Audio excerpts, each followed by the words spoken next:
कितना अच्छा हो अगर हम खाना इस तरीके से खा सकें कि हमें पूरा दिन एनर्जी मिले, ना हमें बार बार भूख लगे, ना हमें शुगर क्रेविंग्स हो, और साथ ही साथ हमारा वजन भी कम हो, हमारी ग्लूकोज स्पाइक्स कम आए, हमारे इंसुलिन भी कम बढ़े।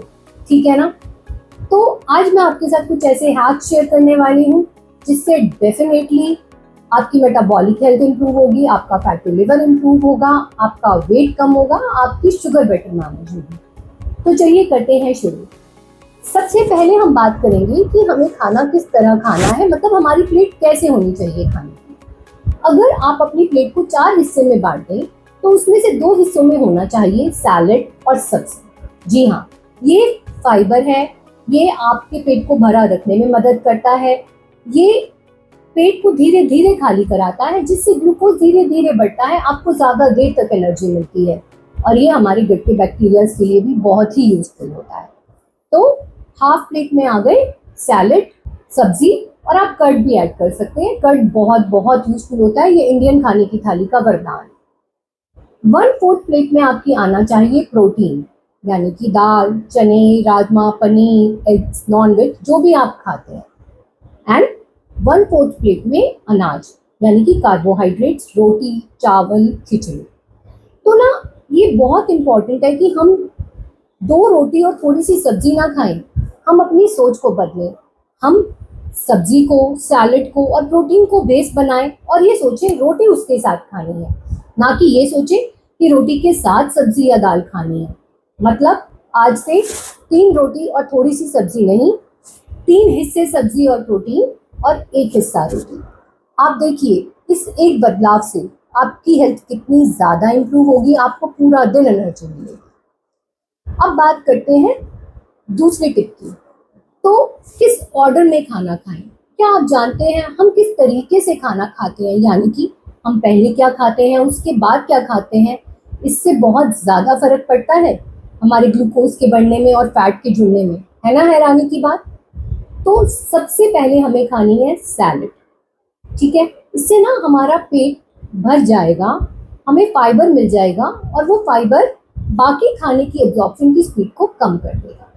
तो आप खाइए सैलेड, उसके बाद आप खाइए अपनी सब्जी और दही, फिर प्रोटीन, और फिर थोड़ी सी सब्जी बचा लीजिए, थोड़ा प्रोटीन बता दीजिए, और फिर जो आपके 1/4 हिस्से में रोटी और चावल है उसको आप खाइए उस सब्जी और प्रोटीन के साथ। इससे आपने जो अनाज है वो बिल्कुल एंड में खाया है। इससे क्या होगा कि जो अनाज से ग्लूकोज बनना है, मैंने पिछली वीडियो में भी आपको बताया था, कार्बोहाइड्रेट्स अल्टीमेटली ग्लूकोज में बदल जाते हैं। तो ये जो ग्लूकोज बनना है ना, ये धीरे धीरे बढ़ेगा, इंसुलिन भी धीरे धीरे बढ़ेगी, तो आपकी बॉडी डिस्टर्ब नहीं होगी, आपको ना सडन स्पाइक और फिर अचानक से एनर्जी क्रैश नहीं होगा, और 2 घंटे बाद फिर से भूख नहीं लगेगी और आप चिप्स, नमकीन, मीठे की तरफ नहीं भागेंगे। आप करके देखिए। और एक और तरीका और एक और टिप, चावल हम सबको बहुत पसंद है, पर हम सब क्या करते हैं, फटाफट गरम गरम गैस से उतरे हुए चावल खाना चाहते हैं। आज मैं आपको एक ऐसा तरीका बताऊंगी कि जो आपके फेवरेट चावल है ना, उनकी ग्लूकोज स्पाइक बहुत कम हो जाएगी, 20 से 30% तक का।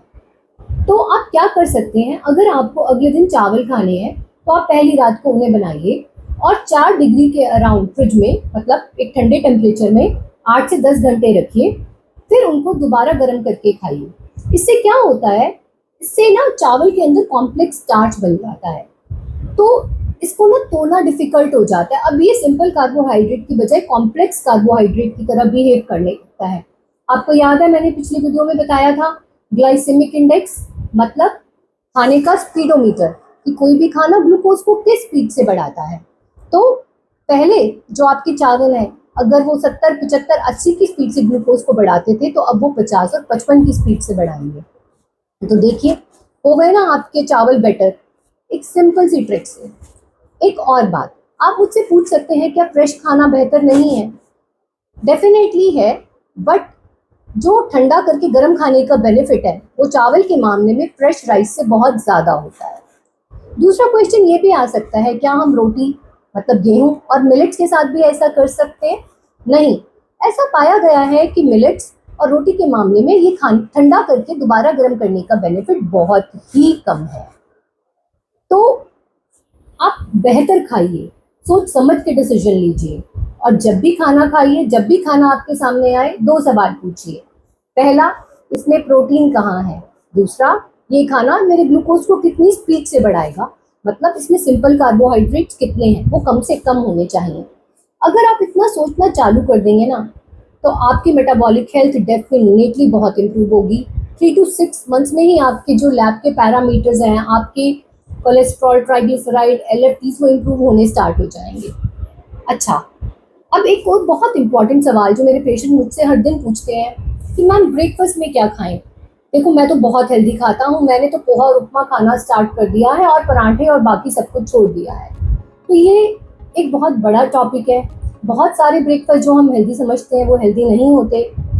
इसके बारे में मैं डिटेल में बात करूंगी आपसे नेक्स्ट वीडियो में कि आपको क्या खाना चाहिए ब्रेकफास्ट में, क्या छोड़ देना चाहिए और क्या फिक्स करना चाहिए। तो मिलते हैं नेक्स्ट वीडियो में। इस वीडियो से जुड़ी जानकारी और कुछ ऐसे टिप्स जो आपके काम आ सकती हैं वो हमने हिंदी और इंग्लिश में एक पीडीएफ के फॉर्म में बनाई हैं, जिसका लिंक आपको डिस्क्रिप्शन बॉक्स में मिल जाएगा। ये बिल्कुल फ्री है, आप वहाँ से डाउनलोड कर सकते हैं।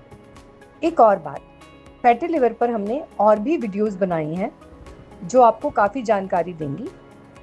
उनका लिंक भी हम आपको डिस्क्रिप्शन बॉक्स में दे देंगे। आप वहाँ से डाउनलोड कर सकते हैं या वहाँ से लिंक ओपन करके उन वीडियोस को देख सकते हैं।